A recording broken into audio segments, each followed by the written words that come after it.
Where our match commentator Brent Pope is trying to make sense of what he's just seen in the Heineken Champions Cup final. La Rochelle, coached by Ronan O'Gara, have won the final with a try with the last play of the game scored by Arthur Retier, a 24 points to 21 win at the Stade Velodrome.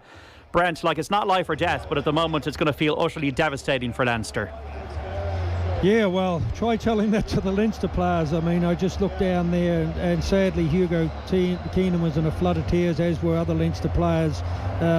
Tears of disappointment, where on the other side of it, tears of joy for the likes of Will Skelton and whatever. So that's the cruel nature of sport, and to lose it in the manner that they did in the last, I suppose, couple of minutes in the last stage of the game where you can't fight back. I thought there was enough time for a kick-off, and I thought Leinster may still get something out of it, but I think they just ate up the clock for the kick, and the game was over. But this has further ramifications even for the Irish team travelling out to New Zealand, because this was a game that, including myself, that everybody thought, speaking to everybody over here this morning, they thought, okay, it'll be tight for the first half, then Leinster will come away with it, and even the bookies got it wrong, 12-point spread. We thought that Leinster would maybe win 15 points or 20 points. I thought that somewhat probably arrogantly from an Irish or a Leinster point of view, but I thought that's where they'd be. But looking in retrospect, did they have the hard games that they needed?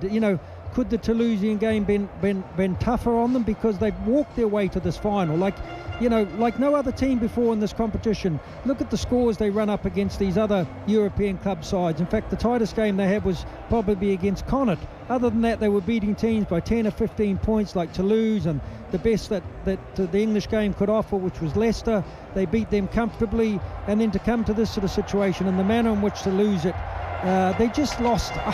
They lost their way in this game. They didn't play, or they weren't allowed to play the way that we know Leinster can play. And once you take that Leinster attack out of their game, or that momentum or that continuity play where they build the phases and they only have 2 or 3 seconds at each ruck and they clear the ball, that just didn't happen. And then Leinster couldn't play because they were always on the back foot. Is it the case then, Brent, that Leinster are maybe lacking being battle hardened in these big games? Yep. It's happened twice as hard since La Rochelle last year, now again. Absolutely. Look, to me it's as simple as that, because I think that we've always known, look at the history of this competition, in the sense that when Leinster teams have come up against big physical teams, before it was Saracens, before it was other French sides, when they've come up against those big collision area teams like La Rochelle put out on the field, they haven't been able to cope with it. Now, the way they've been able to cope with it is a bit going back to Joe Schmidt's ways, is look, we move them around the park as quickly as we can, we tire them out. But you can't tire a team out if you keep giving them psychological injections to keep going. Like, we didn't think Will Skelton was in any form, watching him warm up, was any form to last 40 minutes, and he probably wouldn't have in any other day, but Leinster kept letting them entry points in, and psychologically for a player, that just gives them enough juice to keep going for another 10 minutes. You had teammates around them saying, come on, Will, give us another 10 minutes. Other forwards were like that, and so Leinster played into their hands. That's not to say that Leinster got it all wrong. They just weren't allowed to play, and you've got to give huge, I suppose, congratulations to Ronan O'Gara, because he master-planned this win. This win just didn't come from fluke, because he played to their strengths, whereas Leinster left their worst game of the season to the most important game, and that's the thing that they need to look at. Why are they leaving when they should do it? Are they bottling it psychologically? Are they bottling, not having enough belief in their game plan that got them to the final? It's like somebody going through the heats of an Olympics and winning by a stretch and setting world records and getting to the Olympic final and then losing. It's unexplainable at this situation. They were rank underdogs, La Rochelle. That's why they're celebrating so much. Ronan O'Gara will be able to write out another hefty cheque. You can see the manager down there, the owner of whatever, La Rochelle, walking around to the plaudits of his team, and he'll go back tonight to La Rochelle. That'll be the place to be, and good on him. But it's a huge disappointment for Leinster, because some of these key Leinster players might not be back. We don't know what happens to Johnny Sexton next season. We don't know what happens to Keane Healy next season. Yes, they'll regroup and that, but there's not another week to do it. They'll have to put all that behind them now and go out to New Zealand, the majority of these players, and try to get a win out there, or whatever, a series win, to rub off some of the disappointment of this game. But it's huge disappointment for them. It sounds like Manchester City, Brent. Well, I don't know enough about football to say Manchester City, but yes, It does. When you see players crying, like after a match, I mean, that's the beauty and the tragedy of sport as I see it. It meant so much to these players. And wow, what a final. I mean, just to be here. Like it was like a World Cup. I've been to plenty of World Cup finals. It was that tense. And it was the nature of the game as well. The stuff. Everybody was on the corner of their seats. You could probably tell from the commentary. We just were like screaming at every decision. We thought that Leinster might hold on. We then thought that Barnes might give a yellow card in the last few minutes. Well, Leinster were lucky in that regard. But just huge disappointment. The trip home for the Leinster fans tonight will be a pretty sombre place to be. Those people that have booked for another couple of days to celebrate, they won't know where to go because it'll be crying crocodile tears into your drink. So I don't think every pub in Ireland will just be in shock because they didn't expect this to happen. Brent, devastating for Leinster. I felt that La Rochelle played the rugby. They got 2 tries to no tries, and I think maybe that won them the game. Yes, you're right. Like as a neutral, which I probably try to be wearing my sort of New Zealand commentator's hat, you'd have to say, if you were neutral watching this match, you would have to say that it was La Rochelle that looked the more dangerous side. They created the 2 tries, they created a number of breaks. Like, you've got to realise over the course of the 80 minutes, they had a couple of opportunities. If the ball had gone to hand, they would have been in again. Whereas Leinster didn't really create any opportunities. I mean, James Lowe, who was nominated, and rightly so, for one of the European Cup Players of the Year because of his exuberant style and getting his hand on the ball, he hardly laid the glove on the ball. He was consigned to a kicking role. So, that had something to do with Leinster. Just their passing game was off. A lot of passes you would have seen went to ground. A lot of passes went behind players. They missed a Skelton type player, which we've always known about Leinster rugby. They really need a big massive ball carrier. So when the game becomes tight and you have to play it that way, you need bodies to get over the gain lines. And apart from Robbie Henshaw and Gary Ringrose and Josh Vanderfleur, who tried all day, Leinster just weren't getting over the gain line. And to play that pattern of rugby, a bit like New Zealand played years ago, that quick offloading game, multi-face game, you need the ball. So Ronan O'Gara's message was exactly right last night, would have been, if we deny Leinster the ball, if we deny them playing a quick game, then we're in this game. And that's what he set out to do, and that's what they achieved.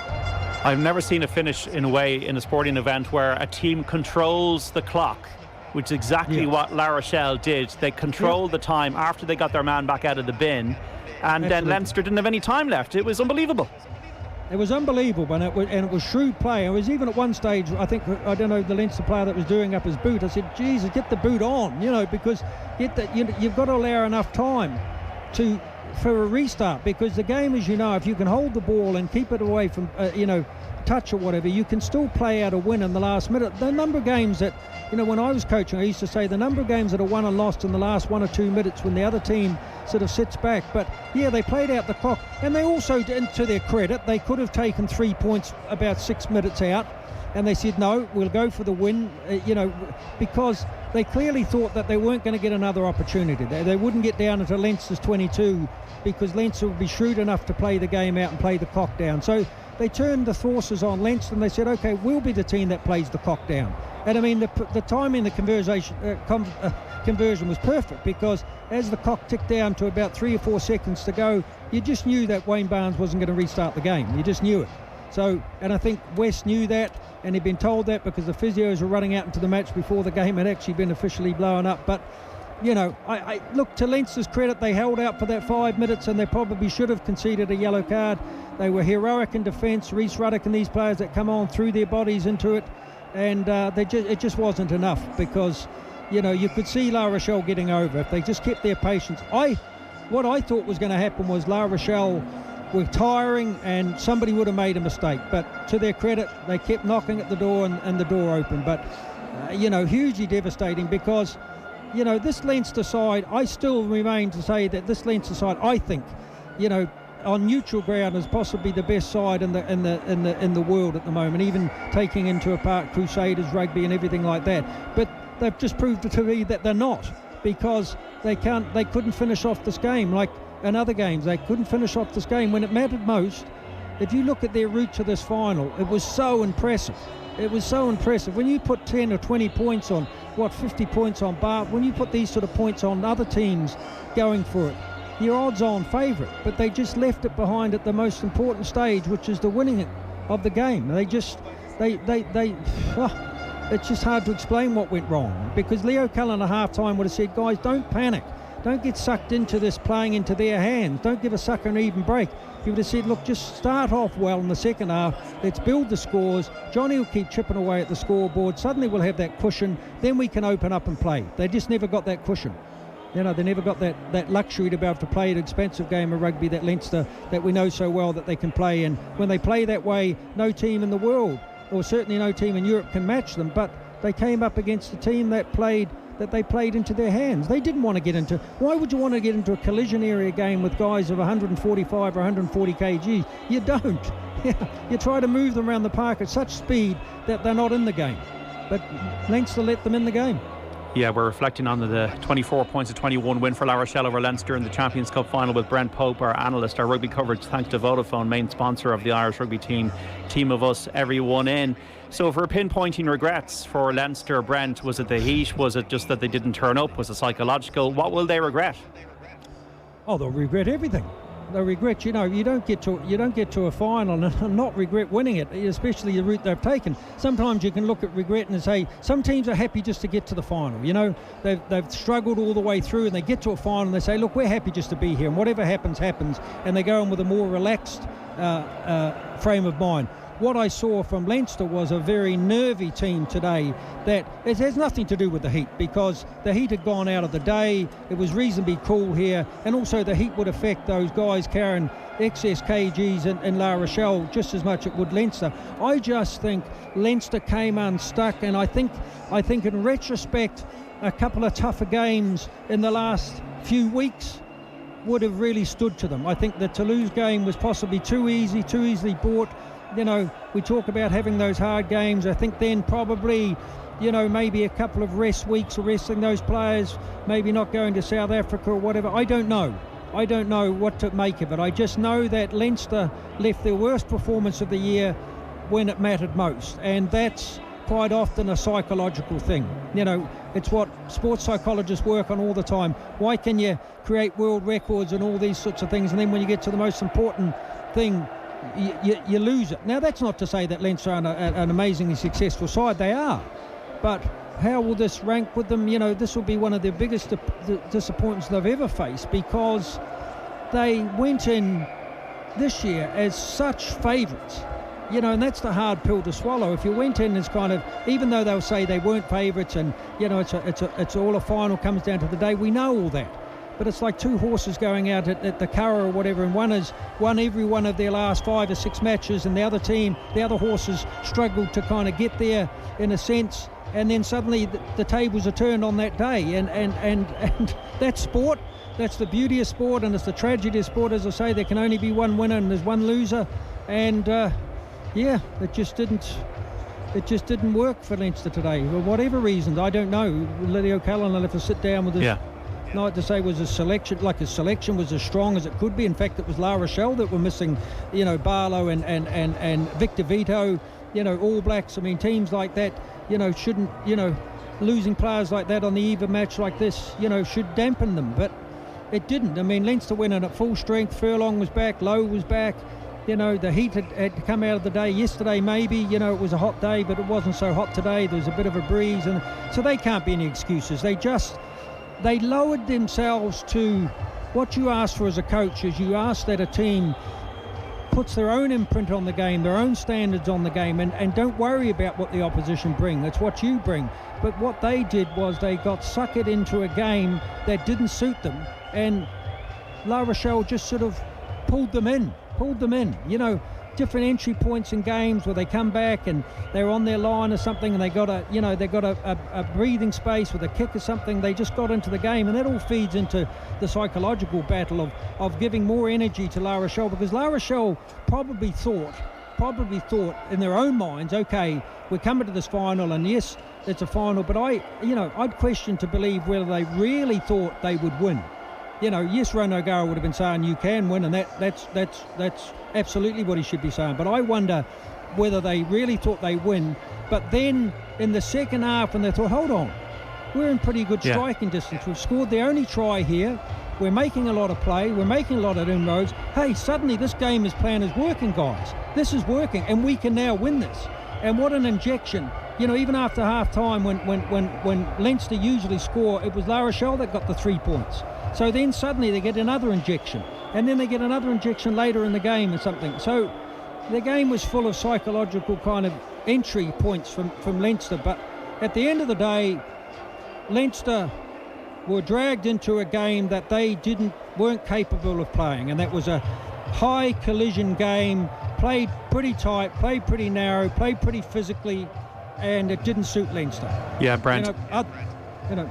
Yeah, and a lot of what you say is very true. I felt it was almost like a horse race in the last furlong, and the front runner was tiring, and the jockey knew he had a second wind with the one, and they put him at the poster in a long distance athletics race in the final 100 metres. They were just worn down, and it would say a lot about the United Rugby Championship, the strength of that, and what that's doing for a team like Leinster in the big competition, the Champions Cup. But just on Ronan O'Gara, the impact he has had in his early stages of his coaching career, it's amazing.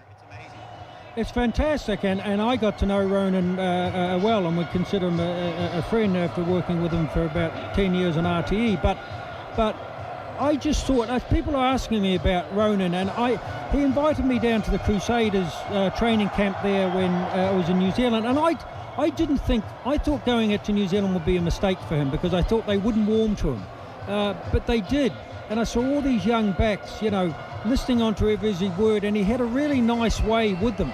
And he wasn't kind of, he would say to them, look, let's do our talking on the field. And he brought on the careers of Sevu Reece, Moanga, all these young backs from the Crusaders that went on to become All Blacks.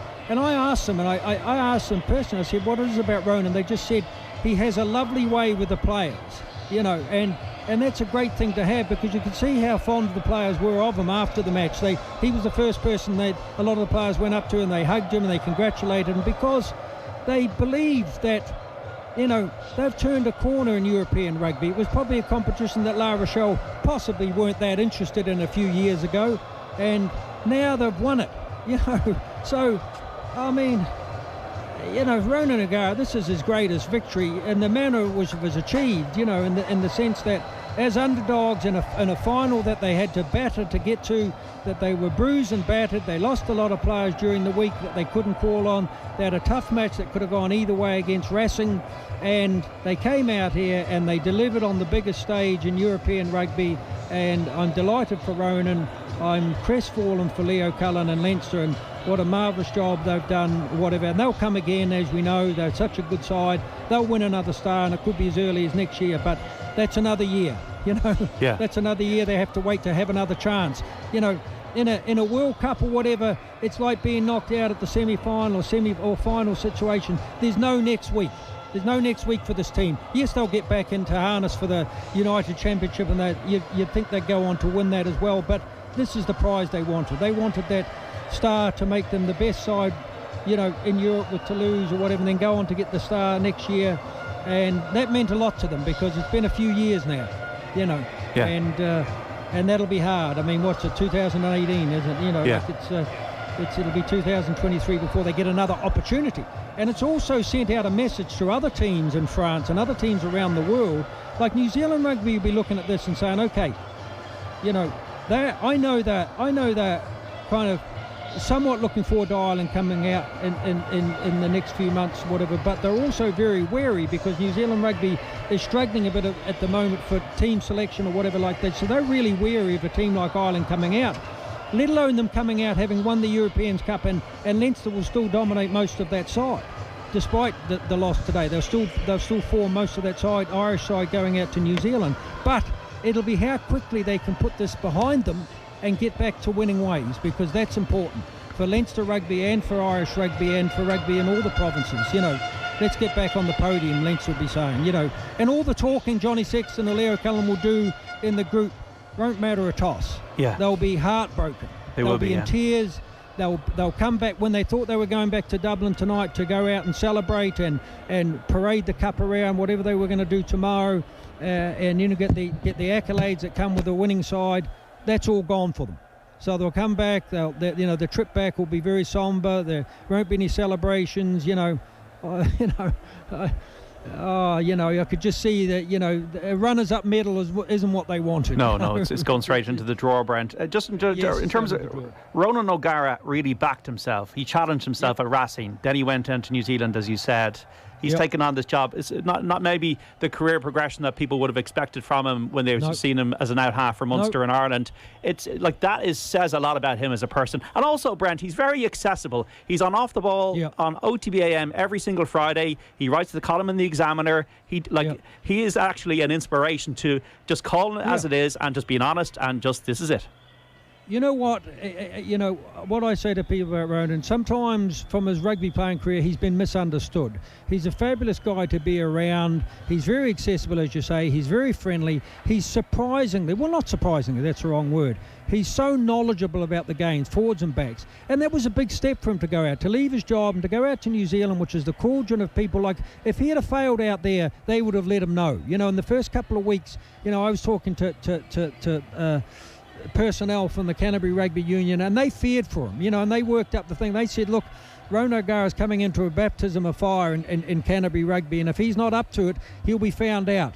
And he took that gamble, and he took it on head on, and he turned them around to such an extent they wanted him back for another season. And I could actually see him coaching out there in the future again myself. He got so much out of it, but he's just a sponge for information. He's a sponge for game plans. He's a sponge for selection. Who should I be selecting? What does this player bring? What is in it? And he takes on also a Munster ethos into this game, where team spirit or camaraderie is important to him. He wants players to play for him. He wants to play for the county, or that was what was a lot of Munster's strength, and he's brought that into La Rochelle. So you can see them being real contenders now for the next couple of years in Europe, because they're really interested in this competition, and he's brought that. He's brought that above all, and he's brought them to the final of the top 14. That'll be his next. His assessment. But for now, I'm delighted for him. I think he's a hugely underrated coach. He won't be now, because he'll be able to ride out his ticket coaching anywhere in the world, and I'm sure he will coach Ireland at some stage. I'm sure he'll be brought back when he's ready to take on that role, and he'd be a fantastic guy to do it. So I'm delighted for him. I'm so sorry for Leinster coming from Ireland and what they'll be going through. I've been in that position myself. I know the disappointment and the hurt that goes with sport, and it's not something that you get over quickly. No, you just don't, because it's always the what ifs. What if we'd done something different? What if we prepared differently? What did we do wrong? What did we do right? And really in the game, really did they do much right? Probably not, because I don't see, the penalty count went against, apart from the last few minutes, went against La Rochelle most of the game, so they can't say that was a complaint. The scrum creaked a bit earlier on, but they shored that up, so they just weren't allowed to play. They just weren't allowed to play. You've got to earn the right to go wide, it's old cliche, but they didn't earn that right, and they left the worst performance to last. They played their worst game of the season, or for a couple of seasons, when it mattered most, and that's the thing that'll gore them, Just to finish, Brent, I think they're going to need a long holiday, the Leinster players and coaches and staff. They're going to have to pick themselves. They're going to have to pick themselves up. I suppose winning this again will be the only thing that will salve this, or be the making of Leinster, to go and win this again, and that's the only thing that's going to get them over this today. But that's hard, you know, because I've been in that position myself, and you look to the players that have soldiered with you for Leinster the whole season, and they might not be there again through injury, through retirements. Who knows what happens in a year's time to anybody's lives? And it's a situation now where Johnny Sexton will think, okay, yes, he wants to put it right straight away, but another year for in a World Cup year especially, when players are going to be put on ice or whatever like that, but it's a whole nother year. It's not like they can just say, look, dust ourselves down, it's a poor performance, we'll get over it and we'll be back next week better against Leicester or whatever like that. Fine. But this is a situation where they go home tonight and they say, we can't put this right for a year. It's like a broken relationship that you can't put right for a year or 2 years, and it's tough. Yeah, it is. Look, my heart goes out to them, but that's rugby, and I say that's the beauty of the sport, and there has to be a winner and there has to be a loser, and it's unfortunate with Leinster on this day, but La Rochelle deserved it on the balance, and Ronan O'Gara is delighted, and he's at least one Irish guy that's will be happy tonight. Does anything encapsulate the ups and downs of life more than sport? Brilliant commentary, Brent. Look, have a cup of tea or a beer. Enjoy the evening. There'll be no beer. We're out to the airport now. It'll be with Connor. It'll be keeping away from the mourners. But look, I mean, thanks for the opportunity. I really loved it, and it was a fantastic day to be involved. Yeah, Thank you very much. Safe home. Brent Pope there with Conor Morris on commentary in the Stade Velodrome in Marseille for Leinster and La Rochelle. La Rochelle win it at the very end, 24 points to 21. Can you believe it?